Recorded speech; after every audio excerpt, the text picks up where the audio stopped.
Hi friends, இன்றைக்கி வந்து mutton chops gravy எப்படி பண்ணுறதுன்னு பார்க்கலாம். சூப்பராக இருக்கும், செம்ம டேஸ்ட்டாக இருக்கும். சாதத்தில் பசஞ்சு சாப்பிடும்போது சும்மா செம்மையாக இருக்கும். சுட சுட சுட இட்லி, தோசை, சப்பாத்தி எல்லாத்துக்குமே செம்ம காம்பினேஷன். இப்போ வந்து நான் வந்து 1/2 கிலோ எடுத்துருக்கேன் மட்டன் சாப்ஸ். இதை வந்து நான் தண்ணி ஊற்றி வேக வச்சு, இங்கே பாருங்கள், சாப்ஸ் வந்து இப்படி தான் இருக்கும். கொஞ்சம் மேலே கறி எலும்புமாக இருக்கும்.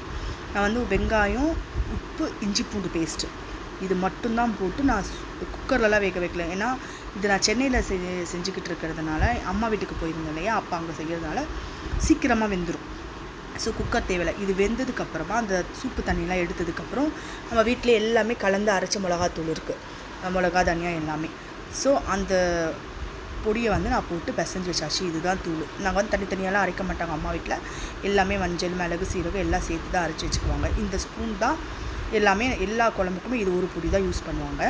ஒரு வானல் வச்சுட்டு நம்ம கொஞ்சமாக எண்ணெய் ஊற்றிக்கலாம். தேவையான அளவு எண்ணெய் ஊற்றி இதை பாருங்க, நல்லா இதை போட்டு அப்படியே நம்ம எண்ணெய் ஊற்றி இது காயத்துக்குள்ளே இது ஆகிட்டதுக்கப்புறமா ஊரெல்லாம் வைக்க வேண்டியன்னு அவசியம் இல்லை. எண்ணெய் ஊற்றி காயத்துக்குள்ளே இது மசாலா ஊறிடும்.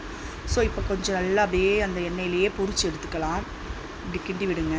இது பாருங்கள், நல்லா இந்த மாதிரி பொரிஞ்சு வரணும். ரொம்ப ரோஸ்ட்டாக ஆகணும்னு தேவையில்லை, ரொம்ப இதுவாக எடுக்கணும் இல்லை.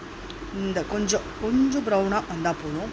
நான் காட்டுறேன். அந்த ஸ்டேஜில் நம்ம வந்து அவ்வளோதான், இதை வந்து இறக்கி வச்சிடலாம்.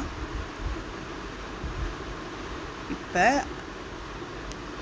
வேறொரு வானல் வச்சு, இல்லை நீங்கள் அந்த வானல்லே செஞ்சாலும் பரவாயில்ல, கொஞ்சமாக எண்ணெய் ஊற்றி பட்டை, கிராம்பு போட்டு வெங்காயத்தை நீல நிறமாக நறுக்கி வச்ச வெங்காயத்தை போட்டு நம்ம கலந்து வச்ச அந்த அரைச்ச மிளகாத்தூள் ரெடி பண்ணி வச்சுக்கலாம். இப்போ இஞ்சி பூண்டு பேஸ்ட்டு போட்டு நல்லா வதங்கினதுக்கப்புறம் நம்ம எடுத்து வச்சுருக்கோம் இல்லையா அந்த மசாலா, மிளகாத்தூள், வேறு எதுவுமே, கரம் மசாலா எதுவுமே கிடையாது, இதுதான் போட்டு இது நல்லா அந்த எண்ணெயில் பொரிஞ்சு வந்ததுக்கப்புறம் தக்காளியை வந்து நல்லா கரைச்சி வச்சுருக்கேன்.